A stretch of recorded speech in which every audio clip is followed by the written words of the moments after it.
Hello. Today I'm going to start a new series talking about connections, and the first in the series about connected humans. COVID-19 continues to be a terrible global crisis. With it, we've seen significant shifts in working practices. We have seen important losses in our social safety nets, with increasing levels of poverty, loss of jobs, especially in the informal sector, closure of schools and universities with the loss of learning experiences, and increasing levels of domestic and gender-biased violence on the ground. From our different experiences, whether in traditional or high-tech societies, we have simultaneously understood the critical role of connectedness in our mental well-being and overall health. The pandemic is also happening at a time of climate change, of overuse of many of our planet's resources, and where increasing levels of civil unrest have been seen in response to democratic losses and racial antagonism, where the meaningfulness in our lives is as important as the economic wealth we are often striving to achieve.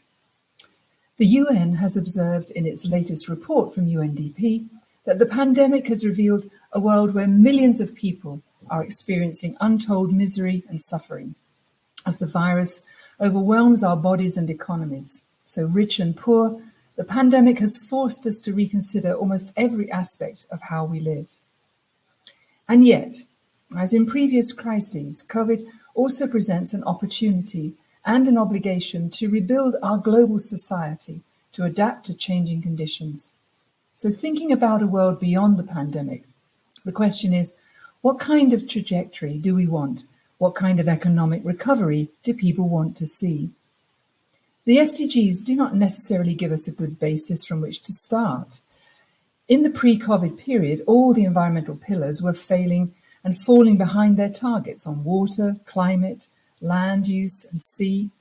But in response, we have seen a significant push to restore the momentum towards biodiversity with the UN summit and commitments by more than 70 countries to deliver biodiversity net gains within the next decade. And despite the delays to the climate change conference of the parties in 2020, it's delayed to next year, countries are still focusing on drawing down emissions. So the UK has its own process in this regard. We've set it out in the Climate Bill, the Environment White Paper, and schemes like the Environment Land Management. And these go alongside shifts in land use associated with food production and agriculture. Now, what will, of course, make delivery of these targets far more complicated is the need to square them off with Brexit coming into force. It has a heavy administrative burden. For example, it's estimated that there will be more than 215 million customs declarations per year after 2020 just to carry out the sort of smooth movement of produce. But perhaps more crucially, the COVID pandemic has underlined the need for a sense of purpose and values to be strongly embedded in recovery plans. We shouldn't lose the sense of caring and community support that has emerged, and we shouldn't lose sight of the ways that nature has re-entered the lives of many people through birdsong, wild animals walking down the high streets, and reductions in air pollution. What is genuinely needed now is a sense of agency in our everyday lives. Research at the Institute for Global Prosperity, where I work, strongly supports the need for the power of voice to be realised, enabling people across the nation to take root in political decision-making, whether it's through the workplace or online communities. With the pandemic in full force, we have seen radical shifts in working patterns. Millions have found themselves staying in quarantine or working at home. And for those who've been fortunate enough to have access to Wi-Fi or internet connections and equipment, this period has been one of adjustment, with extensive online meetings providing a new connectedness.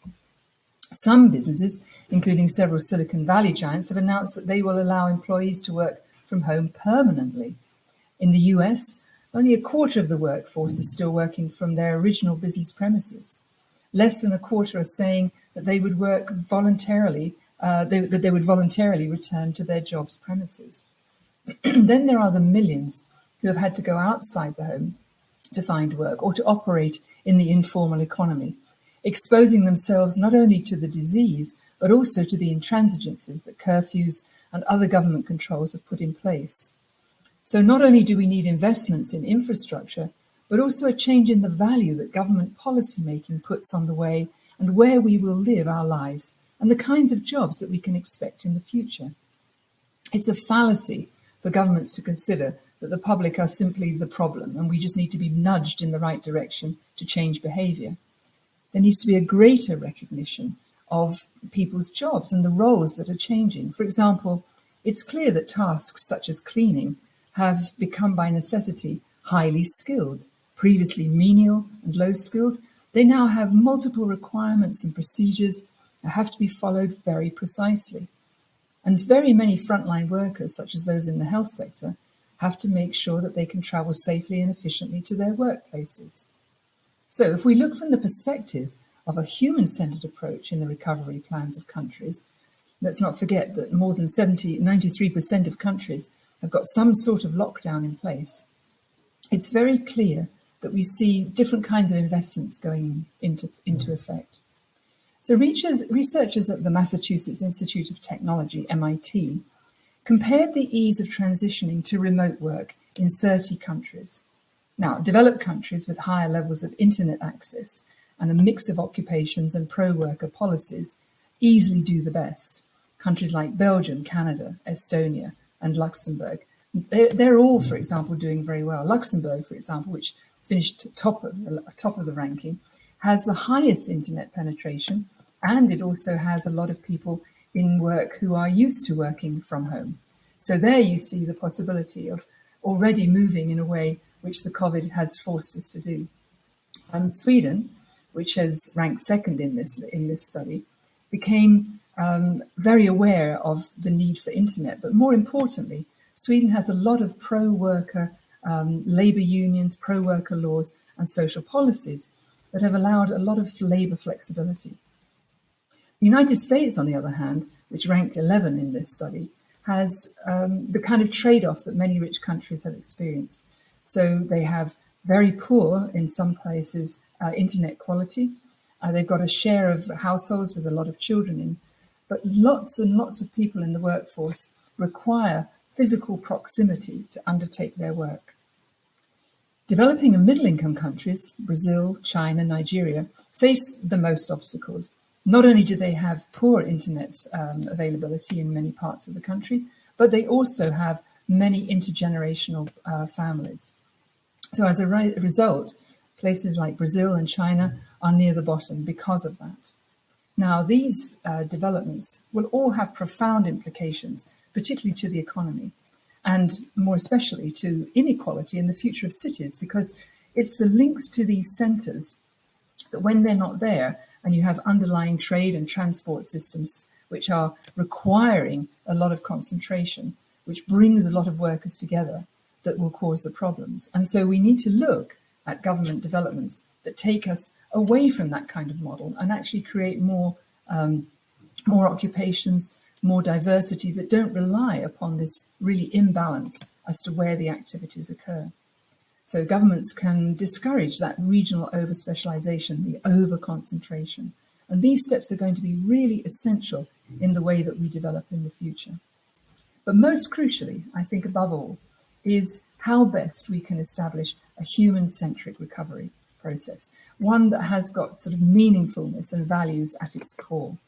We can see in communities that are used to isolation that the pandemic has not had nearly the effect that others have had. So if you compare places like Greenland, places like New Zealand, there's very, very much a high sense of belonging, a lot of resilience. But that is not the case where there's been huge movements and very highly mobile populations. We're now in a position, through some interesting semantic technologies, where we can analyze the mood of the world surrounding the pandemic and also look at that social capital. What does that connectedness, that resilience do? So when we use a lot of semantic tools and web intelligence, we can track millions of social media and news feeds, and we can look at what the key words and the key emotions are using something called Plutchik's emotions wheel. Now, some key emotions that have emerged are things like anticipation, vigilance, fear, anger, and sadness. And if we go back over the time series, we can see that since the beginning of the year, when COVID was first detected in Wuhan in China, we see that generally the overall level of these particular aspects of our emotions are at an elevated level. And then on top of that, we see fluctuations. So fear and anticipation show relatively small fluctuations, but that's because they're already at a heightened level. So we see anticipation. It's linked with the global race for a COVID vaccine, some kind of treatment, even remdesivir. These are all in the mix. We see vigilance. It's definitely there. And then occasionally we see a big interruption when we have official announcements. For example, in the UK, when it was announced that you would go to stay alert, and previously we had stay at home. So this actually increased the amount of vigilance that there was in the population. We also have a very high level and relatively constant level of fear in the population, particularly when there were discussions of a second wave being intensified, and then when White House officials were tested positive for coronavirus. And then that got linked, in fact, to some of the mass protests towards the end of the month. Anger is another thing that's there, and it has a number of pronounced peaks, particularly with when there's a disagreement, for example, with like the stay-at-home orders, or when official health organisations say that we can't afford to break the lockdown. And there was one peak in the UK, which was when Dominic Cummings, who was the chief advisor of the Prime Minister of the UK, Boris Johnson, his visit out of the rules of lockdown really angered a lot of the population. You pick that up. And then, of course, you have background anger coming out, for example, in civil protest in Hong Kong. And then we have sadness. Sadness has increased across the board, but then there are even more intense peaks. So in May, we had the celebration of the 75th anniversary of VE Day, and a lot of people showed in the social media sadness. We see it again when milestones are passed. At that time, 100,000 related deaths also brought on a wave of that. Now, what these types of analysis show us is that social distancing and separation are also affecting our emotional resilience and our mental health. They're really pushing vulnerable people already deeply affected by economic and environmental crises into further uncertainty and certainly poverty. And they're falling into what are now more and more exposed and widening existing cracks in the system. And this is all really looking towards a greater fragility in the system. So if ever there was a moment to call for resilience and the need for connectedness, it is now. So what do we mean by resilience? Well, it's the ability to adapt to adversity or a stressful life event. We've had research and scholarship on this dating right back to the 1950s. And we've got studies on resilience going from ecosystems all the way through to how we adapt to traumatic events, natural disorders, natural disasters, and how children growing up in high-risk environments respond. Part of resilience from the human side is trust and acceptance, and these are key elements. Now, interestingly, during the period of the pandemic, the research at IGP has also shown that trust and almost anticipation and acceptance of the scientific world has really grown. So as more and more knowledge has been pouring out into the public debate, what we've seen is that there's been a higher level of scrutiny. There's been a lot of rigor in public debate, for example, around something like R, the replication rate of the virus. These are beginning to really resonate in conversations and amongst the public, in the different public spheres. And what we saw before COVID was that there were waves of fake news, claims of hoax theories, of political obfuscation.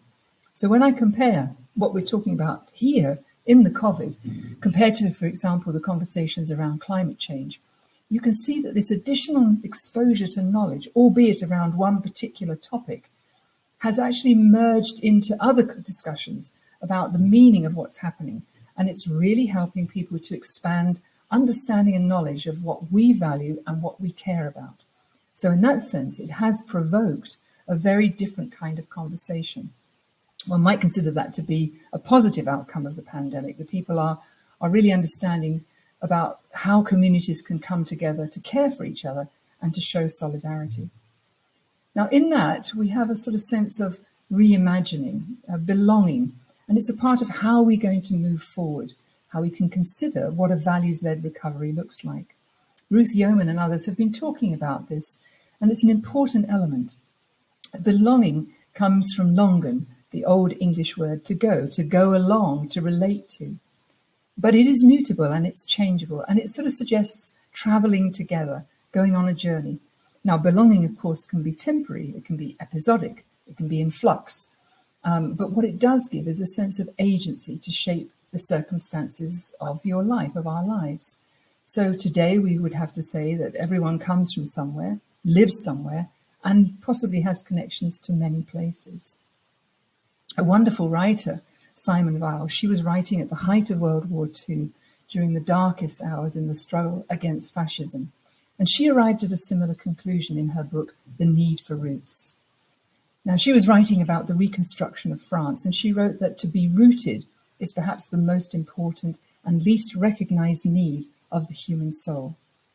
Her method for rerouting humanity, in a sense, is to identify fundamental human needs and devise ways of fulfilling each of them, detailing the kind of necessary social reforms. She defines rootedness as the real, active and natural participation in the life of a community, which preserves in living shape certain particular treasures of the past and certain particular expectations for the future. In other words, it's that investment, that embeddedness in what the community really means. She's very candid in admitting that it's difficult to derive general principles which tell us whether we've discovered a need. But she quite rightly says that when we talk about material needs, the needs of the body are obvious. We often need to have shelter, food, water, heat, clothing, healthcare, all these other essentials. And in fact, as Val says, this really creates a duty for society to provide these. But we also have the needs of the soul.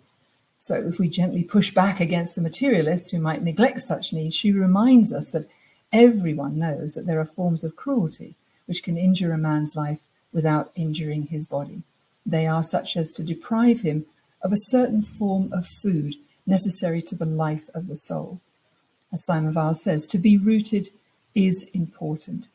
So thinking about that, let's take a look at social capital. So we understand then that belonging, rootedness, meaningfulness, resilience, and the ability to cope with dramatic changes is a reflection of our social capital, the networks we live within, the relational, structural, and cognitive aspects of norms and behaviors that we live by. Now, we're seeing evidence and emerging insights about connectedness that are changing many of our previous assumptions. For example, it can be shown that solving pervasive problems of air pollution and energy, land use degradation, and improvements in prosperity have as much to do with material wealth as with social capital. It's also apparent, though, that strong social networks, shared norms and behaviors, are essential if you want to move the world along. And as Professor Marmot and Richard Wilkinson have shown, it also increases resilience. And they've captured this beautifully in many of their books. So when we think about social assets, such as connectedness and belonging, generally speaking, they are undervalued. And in fact, this is true across the world. So if we think about development and development aid, we often see that there are conversations about vulnerable groups. In the UN Speak, we talk about those vulnerable groups within the multi-stakeholder process. So, for example, if we think about those who are affected by climate change, generally speaking, we often think of people in poverty, in areas which are facing, for example, sea level rise and so on. But when we look at many of those communities, we understand that they have actually already a relatively high sense of resilience and less vulnerability than we would predict. A really nice study recently done on the Solomon Islands in the Pacific showed precisely this. So where it would have been expected that these islanders with very, very little in terms of livelihoods were facing, and they are facing, huge impacts of climate change, what was found instead was that they had a much lower vulnerability than would be expected. Why? Well, it came out because they had relatively high community cohesion. They also had a lot of gender equity, leadership, and equal access to, for example, services, resources, and decision-making. And so what this underlines is that when we're thinking about vulnerability and resilience, that social capital is almost as important as the amount of money that you have in your pocket to essentially buy things and to buy your way out of a problem. In my own research, I've actually found exactly the same thing, is that in a sense, being a natural scientist, I've perhaps overlooked the social assets until more recently. But I see that the power of voice is also key. It helps in determining the interventions, such as how do we shift people from energy which creates a lot of pollution into clean energy, to farming practices, to coastal retreat. I mean, all of these require as much participation, but it is more than just simply participation, getting people together. It's actually about asking what are the values that the communities really want to see at the core. So if we are to adopt a values-led approach to any kind of pathway after or to incorporate the pandemic within that, we have to say that this is as essential as the development of infrastructure. It gives meaningfulness to people, it allows us to reduce vulnerability, and it allows us to increase sustainability and resilience.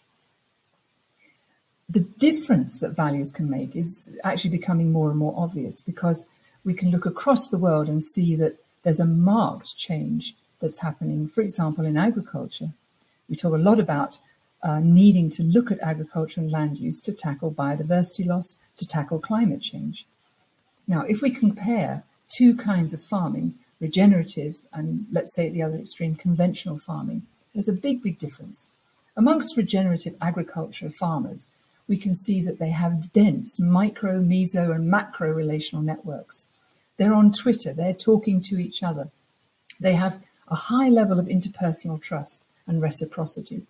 They have a distinct set of shared values and connections, effective bonds, a lot of social support going on.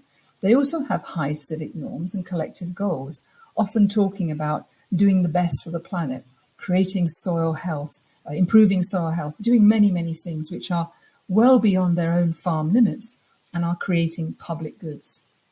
Interestingly, though, they tend to have a low density of links into big institutions, into the national institutional levels. But overall, we would say that they seem and probably are living a lower level of risk in terms of climate change and the impacts. Now, when we look at conventional farming, we kind of see, I won't say the exact opposite, but we see a tendency towards there being fewer of the localized networks. We see strong, what we call meso and macro networks. So these are talking to the national bodies, talking to the large agricultural industries, those who provide the fertilizers and some of the seeds and so on. There's a far lower level of interpersonal trust and reciprocity. There's only medium to weak shared values and connections, effective bonds and social support. They have low civic norms. It's not that they're actually doing bad, but there isn't that sense of collective, we are going to do something positive for the planet. And we also see very high density of ties into the institutional networks. But overall, they have a heightened level of risk when it comes to climate change. So these things begin to matter as we move forward. Now, really, we then see that the success going forward, our success in the future hangs on our success today in dealing with not just pandemics, but environmental crises and very different things. And there are three main ways in which success can happen: through leadership, through the evidence that we mobilize to inform people, and then the social norms and behaviors. Leadership really matters. If we look over the last century, if you think about it, it's sort of bookended by the Spanish flu pandemic at one end, and we now are in the COVID pandemic. And we can plot a course of changing fortunes triggered by the way that government and leaders dealt with the crises. For example, if we compare the two post-war restructuring strategies, very, very different. The Treaty of Versailles attempted to reset society to the conditions that were in place before the war.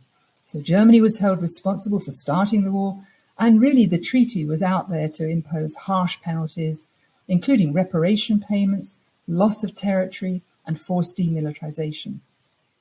In a way, the treaty was there to humiliate Germany And it really failed to resolve the underlying problems, which of course then led, through the economic chaos and the public resentment, to the Second World War. So it fueled the rise of the Nazi Party. The post-Second World War reconstruction, we saw Europe, Japan, and the sort of the global economy, by contrast, included in a massive foreign aid program. And it was aimed at supporting and rebuilding the defeated Axis powers in a more democratic, resilient, and stable way. It also included the creation of the United Nations, the Bretton Woods institutions, and these were all aimed at ensuring peace, stabilizing trade, aiming for full employment, and promoting economic growth globally. At that point, we latched on to gross domestic product. That was enshrined as the key measure of progress towards these goals.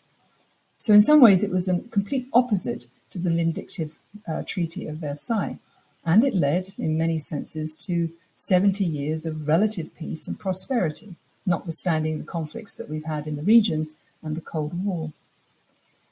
What the post-World War II restructuring enabled was a radical restructuring. It sort of swept in many ideas that Franklin Roosevelt had in his Second Bill of Rights.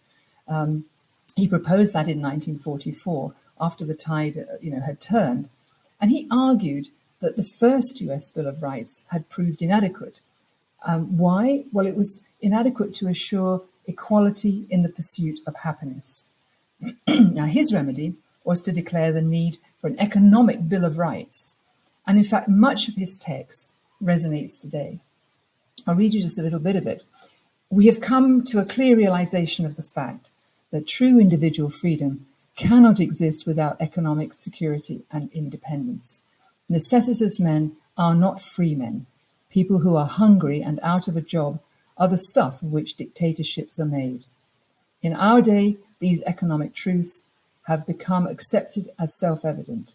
We have accepted, so to speak, a second Bill of Rights, under which a new basis of security and prosperity can be established for all, regardless of station, race, or creed.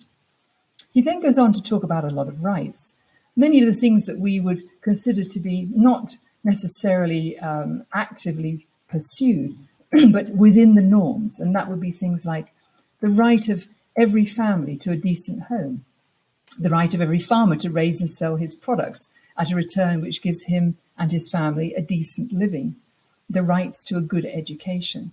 So these are all, so to speak, in the mix of our norms. But in today's setting, we can also see other things that matter. We can see that gender matters. We can see that equality really is at the core. Interestingly, when we look at leadership studies and how different countries are not only tackling COVID, but their success at dealing with it, we can see that actually those countries with female political leaders have been far more successful in curtailing deaths than their male counterparts. You could say, well, that's just an anomaly. But in fact, the whole history of succession as to how some countries have come to have female leaders at this time has been built around many of the norms and behaviours that we were listening to in the Second Bill of Rights. That idea of equality, of adequate protection from the economic fears of old age, the rights to adequate medical care, the rights to have a good education. So these things didn't happen by chance. Thinking about the future then, designing prosperous futures where human connectedness is actually core is very, very important. COVID-19 has essentially shut down the global economy, and it is still likely to kill many more hundreds of thousands, but it is presenting us with opportunities about how to recover and to rebuild. So do we try to restore the previous system as it was? Probably that's not going to work, even though everyone wants to rush back to the status quo. But that's in the very, very short-term, smaller picture. Now we're going to have to rebuild, I would say, a better, let's hope more robust and more resilient future. So if we think about a simple restoration of globalization, a return to business doesn't sit because we have now a frayed social safety net. We've seen massive and growing inequality. We have oligarchic controls of some governments. We've got rapidly worsening climate emergency. We've got loss of natural capital and biodiversity, ecosystem services, general loss of system resilience, And these have all essentially been marching up the hill. And we're now at the top of that hill. We're reaching a crescendo.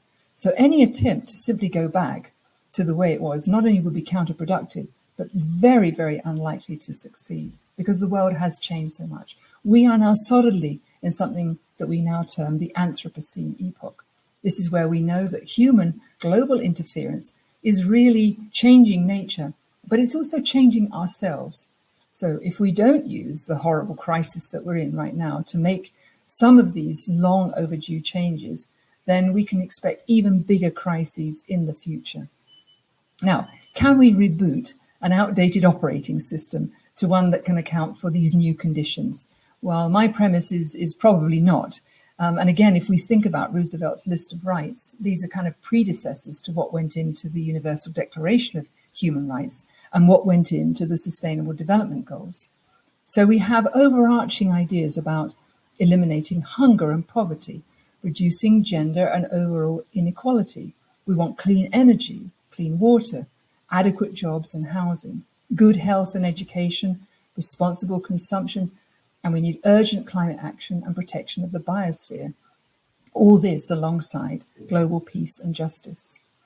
We've had attempts at different levels. We've got the EU Green Deal, we've got the US Green New Deal, and these are incorporating some of the proposals that take these rights and goals and start to proceed down a path to achieve them.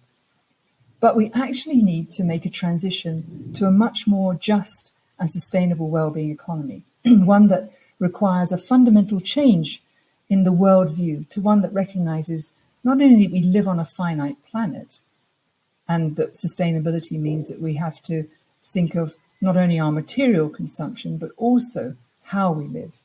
So we want to replace we have a present goal of limitless growth. We want to replace that with goals of material sufficiency, equitable distribution, sustainable well-being.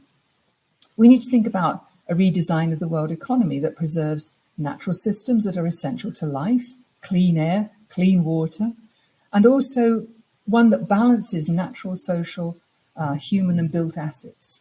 So these dimensions of the new well-being economy include a whole range of things. So we need to look at sustainable scales, respecting those ecological limits. We need to establish systems that are effective and give us equitable governance and management of the natural commons, including the atmosphere, oceans, and biodiversity. It's everybody's concern that we have so much plastic in the ocean. It is everyone's concern that we need to breathe clean air. We also have to think about how we use non-renewable resources, such as fossil fuels. We have to think about phasing them out, but we need to bring renewable solutions onto the table far more quickly. Thinking about investing in sustainable infrastructure. As I say, it's not just about rebuilding things, but we have to almost, in a sense, refit to the future. So we have houses that we would like to power by renewable energy. That's fantastic. We need to put new grids in and so on. But in some parts of the country, we see that the ground itself is drying out, and therefore we have buildings that are collapsing because of that. So things are changing underneath our feet as we go forward. So all to do with the way that we deal and view the natural world is our relationship to that.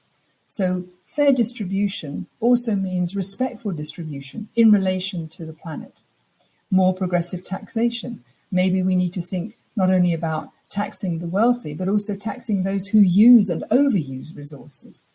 Taking and privatizing the commons that we have come to rely on for our global well-being. We also need a much more efficient way of allocating resources. So in a sense, we have something called accounting systems, the system of natural accounting, and there's a move afoot to put into that a system for the environmental accounts and the ecosystem accounts. So not only will you be looking at the wealth that's created in terms of the money in your pocket, but also there'll be a payment for your use of ecosystem services. All of this adds up to a very different formula for governance. Now, some have recognized this, and a group of them have come together, really understanding that we need to relook at the Sustainable Development Goals and create a more sustainable and desirable and prosperous future, where prosperity is located within a community and has local context and meaning. These governments are part of what's known as the Wellbeing Economy Alliance, and they go by the name of the Wellbeing Governments, We Go, and the coalition, albeit rather young, is starting to grow.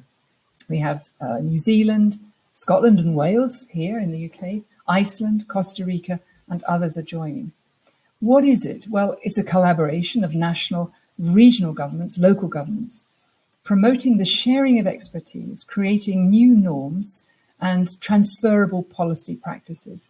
So the aim is to deepen the understanding at the local and at the global and national level, our understanding and shared ambition of building a wellbeing economy, but all the time addressing those pressing crises to do with economics and obviously then climate change, biodiversity, but also the social crises of inequality. Along with that rethinking by some governments, and notice that many of them are actually led by women, another point, is a growing planetary awareness. The pictures that we've seen before the COVID pandemic were often of plastics on the beach, air quality problems and so on. And then, of course, we have the pandemic and we see even more waste. We see masks on the ground. We see growing numbers of things in the ocean to do with the pandemic. Just another wave of plastics and other waste that are going to actually massively challenge marine organisms. Does the pandemic have a silver lining here? Well, I think it does, because in many senses, there is a greater understanding of not only how connected we are to each other, but also how we're connected into nature. So we can really begin to look more critically at what is going on. So let's just take a step back, and over the period of the COVID, what has been happening? Yes, we've seen the massive reduction in air pollution in cities where people could see the sky, see a rainbow, see the stars, where they could hear birds sing. But on land, we've also seen potentially devastating things happening. For example, the fires in Australia, even though they were just before in Christmas, they continued to burn at such a level that we lost not just property, but also wildlife. Koala bears and others, not only driven from their habitats, but also perishing. In Colombia, a relaxation in regulations governing slash and burn to kind of clear land for agriculture near to national forests is today causing catastrophic losses of pristine areas of wilderness and national parks. And in California, of course, you've seen this, we've had fires burning for months with the loss of forests and properties and life, but also catastrophic effects on health through air quality, particulate matter, and then many of the fire deterrents, which have got a lot of chemicals within them, now actually being evaporated and getting into the air that we breathe. And that brings me to breathing. If there was one thing that is the leitmotif of the pandemic and of our world today, it is breathing, having clean air, having the capacity to breathe. I mean, the virus is attacking people's lungs and ability to breathe. And the huge improvements February to May just really reinforce that. So as clean air serves to highlight not only the impacts that COVID is having on us, it's been taken up, obviously, in things such as, I Can't Breathe, which catalyzed the Black Lives Matter. And that amplification has been really important. It's about people's ability to draw breath and live freely, no matter who they are or where they are. Now, linked to that, of course, is the concept of drawdown and climate change and where governments are going with the net zero emissions. There is a tacit assumption by many governments that we have a commitment to climate change, but that it needs to rapidly move from modest reductions in emissions to really active drawdown, ending up in what we hope is not just zero, but also net carbon economies, net carbon positive. But we've got very little time to do this, maybe only 5 or 10 years. But to decarbonize economies will require enormous efforts, not just about the infrastructure. It will require enormous efforts across all of the world and in parts of the UK, for example, where we have even now energy poverty. So this, coupled, for example, with poor internet connectivity, means that by default, many people are not going to be able to participate fully in the development of a green, sustainable recovery plan.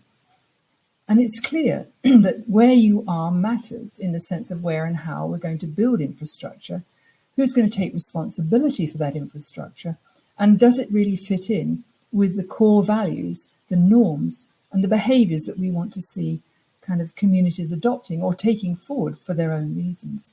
So we have an old-fashioned view of the separation of rural and urban. But of course, what COVID has done is put a lot of people who previously were working in the city with very high-end jobs now located in the rural environment. And what we can't afford to see is that where we had previously a lot of people in the rural environment with very poor paying jobs being pushed out and not even being able to afford housing in the rural environment, where we absolutely need to have people working not only because of food production, but because of that sense of location and belonging. It really has to matter. So we need to use rural spaces for multi-purposes and a diversity of jobs: renewable energy, food production, construction, manufacturing, as well as living. And we need to have access to services in all of those areas. Now, some local authorities are doing a really good job. Essex, for example, is consciously working to raise levels of participation in ambitious plans for transportation, energy provision, green infrastructure and buildings, all designed to reduce climate emissions and, in fact, to increase biodiversity, whilst also helping to improve prosperity and resilience. Other local authorities are doing the same. I think Surrey is another one. What we are trying to then anticipate is how can we get the new communities that have been building up over the past few months to really play a role in that. We've seen people begin to work, to talk and to adapt through learning about what others are doing all around the world. In fact, there's never been such an explosion of what I would call virtual connectedness. And those changes in digital technologies have really started to alter the geography of our own connectedness, because we can't have personal contact, face-to-face meetings. But what we can have are these one-on-one, multiple-on-one listening in processes. So there's really a blurring of the gap between online transactions and interactions and those that have previously been found in traditional relations and networks. So we've seen even in many Aboriginal and traditional communities, everyday use of mobile phones and SMS is really serving to do two things. One, to maintain and to reaffirm bonds that are already there, but also to slightly alter the way in which information is shared. For example, in Australia, we see that social media use is very high in the Aboriginal and Torres Strait Islander people, much higher than the general population of Australia.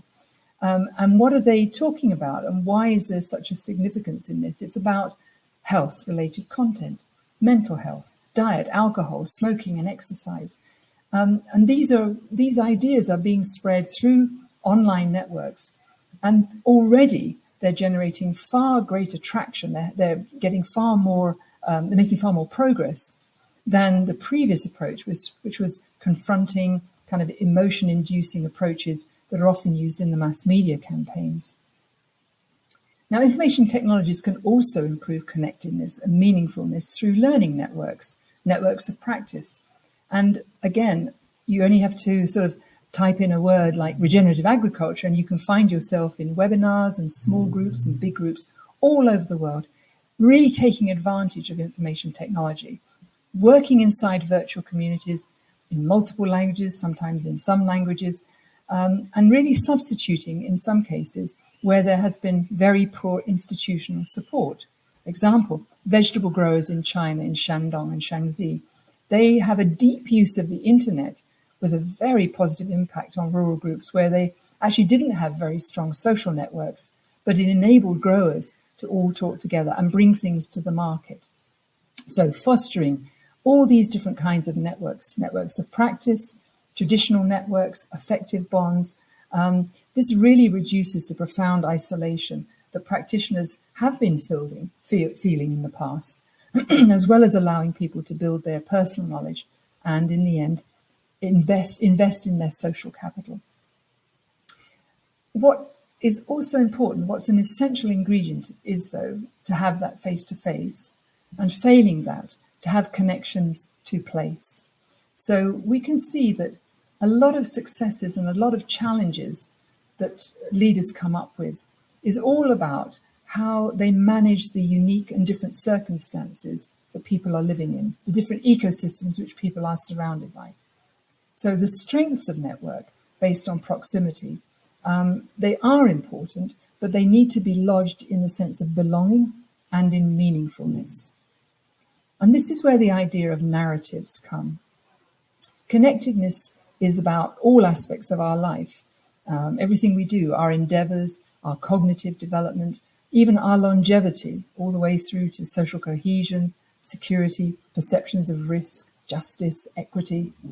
And it's all of this that creates meaningfulness. So as we move forward, it's going to be important to create the right spaces for people to reconnect, the right ways in which we can build up narratives, and through those narratives to transmit the meanings, the values, the knowledge and understanding between each other. There is no one stopping a community forming to have that conversation. What we need to do, though, is to connect that to other parts of government, to other decision-making. And this is, in a sense, where I see the great opportunity comes. Right now, because of lockdown and because of the way that governments are operating, there is a fragmentation. You could almost say it's a sort of self-identification. You know, some places got a higher level of COVID spread than others and so forth. So more and more people are recognizing where they are fixed to, and they may not like it, but think of the sense that if we could develop narratives into which people can genuinely and openly discuss where their sense of place is and what that belongingness is, and the line beyond which transgressions take individuals out of the community. In other words, what is clear is that we need to be values-led and thinking about it, not just materialistic, thinking, well, we need to build this, we need to do that, we need to get back to a life as it was. Life will never go back to as it was. So let me leave you with that. I've got 2 more lectures coming up. And in earlier lectures, I've gone into more depth about the ideas behind natural prosperity, this prosperity being linked very much to ecosystems. But it speaks to a philosophy of belonging, of earth stewardship. What it tries to do is to bring people and place and planet together. And what I would like to do then is to really tie that together with ideas around the recovery, moving forward from the pandemic. One which brings belonging, connectedness and resilience into the core of our thinking. And in the next 2 lectures, I'm going to talk very much about place and planet, and how by uncovering the next layer, which is our deep connections to nature and then to location, is already here, and it's playing a deep role in our well-being. And what we need to do is recognize that as we go forward in any kind of forward journey and planning that we have. Thank you once again for listening. I hope you've enjoyed it, and I look forward to speaking to you in the very near future. Thank you.